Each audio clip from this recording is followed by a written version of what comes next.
நான் திரு கருணாட்டை முதல்ல ஆரம்பிச்சலாம் அப்படின்னு. தீர்மானம் நிறைவேற்றப்பட்டிருக்கு, தீர்மானம் வந்துருச்சு, மாநிலத்துடைய குரல் பாஜக நாம் தமிழர் தவிர ஒருமித்து இருக்குது அப்படின்னா இந்த தீர்மானத்தை எப்படி அடுத்து கொண்டு போக போகிறீங்க? இந்த தீர்மானத்துக்கு அடுத்து என்ன லெவல் அப்படின்னு ஒன்று இருக்குல்ல? அதாவது இன்று நடந்த அனைத்து கட்சி கூட்டம் என்பது ஒரு சரித்திர முக்கியத்துவம் வாய்ந்த ஒரு முக்கியமான ஒரு விஷயம், ஜனநாயகத்துக்கு மிக முக்கியமான விஷயம். ஏன்னா தமிழ்நாட்டில் ஒட்டுமொத்தமான தமிழ்நாட்டு மக்களின் குரலாக இந்த எதிர்ப்பு குரல் பதிவாக வேண்டும் என்பதில் தமிழ்நாட்டு முதலமைச்சர் அவர்கள் மிக உறுதியாக இருந்ததன் காரணமாகத்தான் இது ஒரு சட்டமன்றத்தில் இருக்கக்கூடிய கட்சிகளை மட்டும் கூட்டி இந்த கூட்டத்தை நடத்தாமல் தமிழ்நாட்டில் பதிவு செய்யப்பட்டிருக்கக்கூடிய அத்தனை அரசியல் கட்சிகளையும் இயக்கங்களையும் அழைத்து இந்த கூட்டத்தை கூட்டியிருக்கிறார். நீங்களே சொன்ன மாதிரி 63 கட்சிகள் அழைக்கப்பட்டிருந்தன, அதில் 58 பேர் கலந்து கொண்டு எல்லோரும் ஒருமித்த அளவில் இதற்கு ஆதரவு தெரிவித்திருக்கிறார்கள். நம்முடைய கோரிக்கை ரொம்ப நியாயமானது, எளிமையான கோரிக்கை. தமிழ்நாட்டில் தென்கோடி மாநிலமான தமிழ்நாடு ஒரு சின்ன மாநிலம். நாட்டின் மக்கள் பரப்பளவில் 4% தான், மக்கள் தொகையில் 6%. ஆனால் நம்மளுடைய கான்ட்ரிபியூஷன் டு கவர்மெண்ட், ஒட்டுமொத்தமான நாட்டுக்கு யூனியன் கவர்மெண்ட்டுக்கு நம்மளுடைய கான்ட்ரிபியூஷன் கிட்டத்தட்ட 10% ஜிடிபியில் நம்ம கொடுக்குறோம். அப்போ இவ்வளோ பெரிய வளர்ச்சி, எல்லா விதமான வளர்ச்சிகளையும் நம்ம முன்னணியில் இருக்கிறோம். இப்படிப்பட்ட ஒரு மாநிலத்துக்கு நாடாளுமன்றத்தில் அதோடைய ரெப்ரசன்டேஷன் குறைந்து விடும் என்றது மிகப்பெரிய அபாயம். இல்லை, இதில் இன்னைக்கு இந்த அனைத்து கட்சி கூட்டத்திலேயே உள்ள ஒன்று சொல்லிட்டு வெளியில் வர்றப்போ என்னன்னா இது திமுக அரசியலுக்காக இதை பண்ணுதுன்ற குற்றச்சாட்டையும் முன் வச்சா. அது அதிமுக தானே செஞ்சது. அதிமுக எப்பயுமே அதை தானே எதிர்பார்க்க முடியும். நாம அதிமுக உள்ள முதலில் அதிமுக அனைத்து கட்சி கூட்டத்தில் கலந்து கொண்டு பங்கெடுத்து ஆதரவு தெரிவித்தது, அதை முழுமையாக நாங்கள் வரவேற்கிறோம். அதிலும் அதிமுக சொல்லக்கூடிய திருத்தங்களை அந்த 7.18% குறையக்கூடாதுன்றதை கூட ஏற்றுக்கொண்டு பல திருத்தங்களையும் ஏற்றுக்கொண்டு தான் இந்த தீர்மானங்கள் நிறைவேறி இருக்கிறது. ஆனால் அது உள்ள கூட்டத்துக்கு உள்ள ஒன்று பேசிட்டு வெளியே மாறுபட்டு அவர் பேசுகிறார், ஜெயக்குமார் அவர்கள் பேசுகிறார் என்றால் மக்கள் அதை பார்ப்பார்கள். மக்கள் முன்னிலையில் அவங்க அம்பலப்பட்டு கொண்டிருக்கிறார்கள். உள்ள திராவிட முன்னேற்ற கழகம் இதை நடத்தலை. இதை நடத்துறது தமிழ்நாடு அரசு. தமிழ்நாடு அரசு நடத்தக்கூடிய அனைத்து கட்சி கூட்டத்தில் அதுதான் அவர் கேட்கிறார். நான் அந்த விஷயத்துக்குள்ள வரேன். இது ஒரு அரசியல், நீங்க ஒரு வரலாற்று நிகழ்வுன்றீங்க. ஆமா, இது அரசியல் டிராமா அப்படின்னு அதிமுக அங்க ஒரு முத்திரை குத்துது. ஏன்னா இதை அடுத்த லெவல் நீங்க கொண்டு போலேன்னா அரசியலுக்காக இது பண்ணப்படுதான்ற கேள்வி.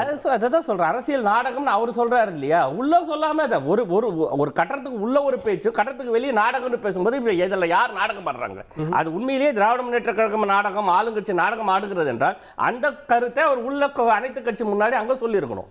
அங்க சொல்லி இது நாடகம்னு சொல்லியிருக்கலாம். அவருக்கு எல்லா உரிமையும் இருந்தது. அங்க சொல்லாம அங்க முழுமையாக வரவேற்று ஏற்று கழைத்து போட்டுக்கிட்டு வெளியே நாடகம்னு சொல்லும்போது யார் நாடகம் ஆடுறாங்கன்றத மக்களுக்கு தெரியும். அடுத்த கட்டமா இப்போ எப்படி கொண்டுட்டு போவோம் அப்படின்ற ஒரு கேள்விக்கு பதில் என்னன்னா, இப்போ ஏற்கனவே இந்த தீர்மானத்திலே சொல்லப்பட்டிருக்கிறது. இப்போ ஒட்டுமொத்த தமிழ்நாடும் அரசியல் வேறுபாடுகளை கடந்து எல்லா அரசியல் கட்சிகளும் ஒட்டுமொத்தமாக ஒரே குரலாக நம்ம யூனிஃபை ஆகிருக்கும். இது மிக முக்கியமான முதல் புள்ளி. இந்த புள்ளி இல்லாமல் நம்ம அடுத்த கட்டத்துக்கு போக முடியாது. ஒட்டுமொத்த தமிழ்நாடும் ஒரே குரலில் ஒரே கோரிக்கையில் இருக்கிறது. எதிர்ப்பவர்கள் யாரோ, அவர்கள் யார் கலந்து கொள்ளவில்லையோ அவர்கள் எதிர்க்கிறார்கள். அவர்கள் யார் என்பதை அரசியல் ரீதியாக தனிமைப்படுத்தப்பட்டவர்கள் அவர்கள் மக்கள் தேர்தலில் பார்த்துக் கொள்வார்கள். ஆனால் ஒட்டுமொத்தமாக எல்லா தமிழ்நாட்டின் ஒரு குரலாக ஆன நெக்ஸ்ட் ஸ்டெப் நம்ம தென் மாநிலங்களில் இருக்கக்கூடிய அனைத்து கட்சிகளிலும் அனைத்து பிரதிநிதிகளையும் அனைத்து தரப்பையும் ஒன்று சேர்த்து குழு அமைத்து நாடாளுமன்ற உறுப்பினர்கள் மூலமாக பேசி குழு அமைத்து அவர்களுக்கும் இந்த ஏற்கனவே அவர்கள் தங்களுடைய இதே குரலை பிரதிபலிக்க தொடங்கி இருக்கிறார்கள். மீண்டும் அவர்களையும் எல்லாம் ஒருங்கிணைத்து இந்த குரலுக்கு வலிமை சேர்க்க வேண்டும். இது தென் மாநிலங்கள் மட்டுமில்ல, வட மாநிலங்களையும் சிறிய மாநிலங்களுக்கு, நல்ல வெல் பர்ஃபார்மிங் மாநிலங்களுக்கு இந்த மாதிரியான ஒரு விஷயம் இருக்கு. குஜராத்துக்கு இது பாதிக்குது. சோ அப்ப தமிழ்நாட்டுக்கு முன்மாதிரியா இந்த பிரச்சனையை, ஆமா, இது இந்தியாவுக்கே முன்மாதிரியாக ஒரு ஜனநாயக குரலை தமிழ்நாடு இன்று அனைத்து கட்சி கூட்டம் மூலமாக எழுப்பி இருக்கிறது. கேட்போம். நான் திரு ஜவஹர் அலி அவர்கள்ட்ட வரலாற்று சிறப்பு மிக்க நிகழ்வு அப்படின்னு திமுக இதை பார்க்குது. ஆனால் திரு ஜெயக்குமார் உள்ள பேசுகிறப்போ வரவேற்கிறாங்க, ஆதரவு தெரிவிக்கிறாங்க, சில திருத்தங்களை கூறுறாங்க. வெளியில் நாடகம் அப்படின்றார். ரெண்டு முரண்படுது திரு ஜவஹர் அலி. மாநில உரிமை சம்பந்தப்பட்ட மாட்டோம் என்பதை உறுதியாக உள்ளே பேசினார் சட்டம் செக்ரட்டரியேட்டில். இப்போ எங்களுடைய நிலைப்பாடுனா மக்கள் தொகை அடிப்படையாக கொண்டு கூட்டுவதோ குறைப்பதோ கூடாதுங்கிறது தான் எங்களுடைய இது.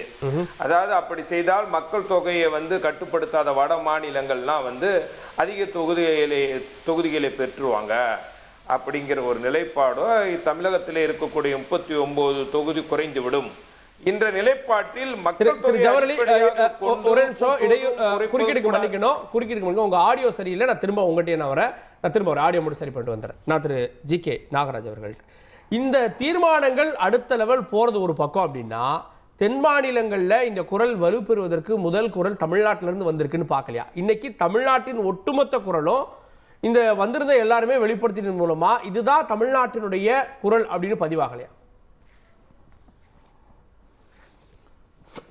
அப்படிலாம் இல்லை.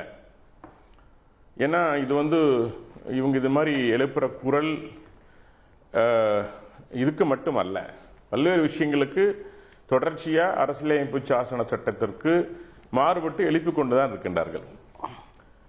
இந்த தொகுதி சீரமைப்பு விஷயம் வந்து ஏதோ மத்திய அரசுடைய முடிவு அல்ல, இது அரசியல் சாசனம். அரசியலமைப்பு பிரிவு 82 170 படி ஒவ்வொரு முறையும் சென்சஸ் நடந்த பிறகு மக்களவை மாநில சட்டமன்ற தொகுதிகளை மறுசீரமைக்க நாடாளுமன்றம் அதிகாரம் அளிக்கிறது. இதுல என்ன இன்னொரு முக்கியமான விஷயம், இவங்க சொல்ற சமூக நீதி பார்க்கிறப்போ SC ST அந்த மக்களுக்கான தலைவருக்கான இடஒதுக்கீடும் இதுல ஆர்டிகல் 330 332 படி நடைமுறைப்படுத்தப்படுகிறது. இதுவும் மிக அவசியம். அதே மாதிரிதான் இந்த சட்டம் நடைமுறைப்பட்ட 1952, 62, 72 ஆகிய ஆண்டுகள்ல இந்த சட்டம் இயற்றி இருக்கிறது நாடாளுமன்றம். தொகுதி சீரமைப்பில் கூட ஏதோ ஒரு மத்திய அரசு தன்னிச்சையாக முடிவு செய்ததல்ல. உச்ச நீதிமன்றத்தினுடைய நீதிபதி அல்லது ஓய்வு பெற்ற நீதிபதி, தேசிய தேர்தல் ஆணையர், அதே மாதிரி மாநிலத்தின் பங்கும் உண்டு. மாநிலத்தினுடைய தேர்தல் ஆணையர்கள் எல்லாம் சேர்ந்துதான் இந்த தொகுதி சீரமைப்பு முறை அரசியல் சாசன சட்டப்படி நடைபெறும். இது வந்து ஒரு அரசியல் சாசன நிகழ்வு. இது நீங்க 1971 அப்புறம் 2001 மீண்டும் அது 2002 அரசியல் சாசன சபை இந்த சட்டம் அமைக்கப்பட்டதுக்கு அப்புறம், இந்த மறுசீரமைப்பு ஆணையம் அமைக்கப்பட்டதுக்கு அப்புறம் 20 ஆண்டுகள் அன்னைக்கு தள்ளி போடப்பட்டு 2026 செய்ய வேண்டிய கட்டாயம் அரசியல் சாசனப்படி இருக்கிறது. ஒரு நாடு வளர்ச்சி அடைகின்ற பொழுது நாம் அதை செய்ய வேண்டியது அவசியம். நீ உதாரணத்துக்கு எடுத்துக்கிட்டீங்கன்னா, ஸ்ரீபெரும்புதூர் இன்னைக்கு நம்ம தமிழ்நாட்டில் 1980 7.21 லட்சம் இருந்தது வாக்காளர் எண்ணிக்கை. 2024 அது 23.8 லட்சமாக மாறி இருக்கிறது. அதே மாதிரி ஆந்திராவில் எடுத்தீங்கன்னா மல்காஜாகிரி தொகுதியில் இன்னைக்கு மக்கள் தொகையுடைய அந்த வாக்காளர் எண்ணிக்கை 37.8 லட்சம். அதே மாதிரி டெல்லி எடுத்தீங்கன்னா 1984 3 லட்சமாக இருந்தது புது டெல்லி, இன்னைக்கு 15.2 லட்சம். இது வந்து தொகுதி சீரமைப்பு என்பது அவசியம் செய்ய வேண்டிய ஒன்று. காலம் கடந்து விட்டது, இன்னைக்கு அதை வந்து நம்ம செய்யணும் அப்படிங்கிறது. ஆனா அது எந்த வகையிலும் தமிழகத்திற்கு பாதிப்பு இல்லாத வகையில் செய்வோம் என்ற உறுதியை வந்து கடந்த வாரம் வரைக்கும் தமிழக பிரச்சனையா இருந்தது. இப்போ தென் மாநிலங்களை உள்ளடக்கி தென் மாநில முதலமைச்சரே பேசணும்ல இந்த கூட்டத்தில் திரு அன்புமணி ராமதாஸ் வலியுறுத்தினார். இப்போ இந்த பிரச்சனை வந்து தென் மாநிலங்கள் மக்கள் தொகை குறைச்சதுக்கு தண்டனை கொடுக்குறீங்களா அப்படின்னு ஒரு நேரேஷன் ஆகலையா? சரி, இப்போ இந்த இந்தி கூட்டணியுடைய உங்களுடைய தலைமை தாங்கி கொண்டிருக்க காங்கிரஸ் தலைவர் ராகுல் காந்தி என்ன சொல்றாரு, எவ்வளவு மக்கள் தொகையோ அவ்வளவு உரிமைகள், ஜித்னே அபாதி உத்னே ஹக் அப்படின்னு அவர் வெளிப்படையா அவர் அங்க பேசுறாரு. சரி, வடநாட்டில் நீங்க மக்கள் தொகை அதிகமாயிருச்சு, நாங்க வந்து இங்க மக்கள் தொகை கண்ட்ரோல் வச்சிருக்கேன்னு சொல்றீங்கன்னா, அப்போ மக்கள் தொகை கட்டுப்பாட்டில் வச்சிருந்த மாநிலங்களுக்கு உரிய உரிமைகளை பெற்றுத்தர வேண்டும் சொன்ன ஒரே தலைவர் யார்? நரேந்திர மோடி தான் சொல்லியிருக்காரு. அவர் அன்னைக்கு ராகுல் காந்தி இதை சொன்ன உடனே உடனடியா சொன்னார். அப்படி அல்லன்னு சொன்னது நரேந்திர மோடி அவர்கள். அப்ப அவங்க திட்டம் என்னவா இருக்கும்? எல்லா மாநிலங்களுக்கும் சம உரிமை தர வேண்டும், அரசியல் சாசன முறைப்படி இதை வந்து சரியாக சீரமைக்க வேண்டும் அப்படிங்கிறது மத்திய அரசினுடைய நோக்கம், மோடிகளுடைய நோக்கம். இதுதான் உண்மை. இதை விட்டுட்டு நீங்க தொடர்ச்சியா ஒவ்வொரு பிரச்சனையும் மத்திய அரசு வெறுப்பு பேச்சை கொண்டு போவது, இந்த தென் மாநிலம் எல்லாம் கூட்டணி சேர்த்துவது, இன்னைக்கு இங்க பல பிரச்சனைகள். யாருக்கும் பாதிப்பு இருக்காதுன்னு சொல்றாங்க. யாருக்கும் பாதிப்பு இருக்காதா சார்? இது ஒன்றுபட்ட இந்தியா சார். இது நீங்க வந்து தமிழ்நாட்டுக்குள்ளேயே அந்த பிரச்சனை இருக்குது. சில தொகுதியில் வந்து ஓட்டுகள் அதிகமா இருக்கலாம், எண்ணிக்கை இருக்கலாம். இது எல்லாம் சரி செய்ய வேண்டியது நிச்சயமாக ஒரு அரசின் கடமை. இது யாரும் பாதிப்பில்லாத வகையில் செய்யறவன் தான் உறுதியை கொடுத்திருக்காரு நம்ம அமித்ஷா அவர்கள். சரி, நான் கேட்கிறேன், அப்ப நீங்க மக்கள் தொகை வடக்குல அதிகமாயிருச்சு அப்படின்னு சொல்லி வடக்கு மீது வழக்கம் போல வடக்கு தெற்கு ஆரியம் திராவிடம் இப்படி பிரிச்சு போடுறீங்களே, அப்ப வடக்குல நீங்க மக்கள் தொகை உயர்வதற்கு காரணம் யாருன்னு கேட்கிறேன். காங்கிரஸ். அன்றைக்கு நீங்க ஆட்சியில 17 வருஷம் கூட்டணியில் இருந்தீங்க. இன்னைக்கு நீங்க முன்கூட்டியே அதை பத்தி பேசுற நீங்க அன்னைக்கே அதை பத்தி நீங்க பேசிருக்க கூடாது. அன்னைக்கே நீங்கள் காங்கிரஸ் சொல்லி நீங்க குடும்ப கட்டுப்பாட்டை நாங்க ஃபாலோ பண்றோம் அப்படின்னு சொல்லி இருக்கலாம். நான் இன்னொன்னு கேக்குறேன், குடும்ப கட்டுப்பாட்டை வடக்குல மக்கள் தொகை எண்ணிக்கையை கட்டுப்படுத்த தவறியது காங்கிரஸ் சொல்ல வரீங்க. காங்கிரஸ் அரசுகள். ஆமாங்க, காங்கிரஸ் அரசுகள் தான். இவங்க ஆட்சியில 17 வருஷம் கூடவே இருந்திருக்காங்களே திமுக. இந்த 11 ஆண்டுகளில் மக்கள் தொகை வளர்ச்சி சதவீதம் குறைந்திருக்கிறதா? அதுக்கு ஏதாவது ஆதாரம் வச்சிருக்கீங்களா? டேட்டா வச்சிருக்கீங்களா? நீங்க எந்த டேட்டா அடிப்படையில் சொல்றீங்க? நீங்க தான் சொன்னீங்க.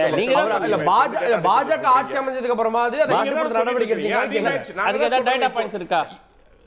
சார், நான் கேட்கறது நீங்க சொல்ற நீங்க ஆட்சியில் இருந்தப்போ அதிகாரத்தில் இருந்தப்போ கூட்டணியில் இருந்தப்போ காங்கிரஸ்க்கு அறிவுரை சொன்னீங்களா? ஐயோ அங்க அதிகமாகுது, சரி தமிழ்நாட்டில் நீங்க எல்லாருடைய மக்களையும் நீங்க தொகையை குறைச்சீங்களா? என்ன எல்லாரும் குடும்ப கட்டுப்பாடு பண்ணிட்டாங்களா? செய்திகளை உடனுக்குடன் தெரிந்து கொள்ள உடனே சப்ஸ்கிரைப் பண்ணுங்க.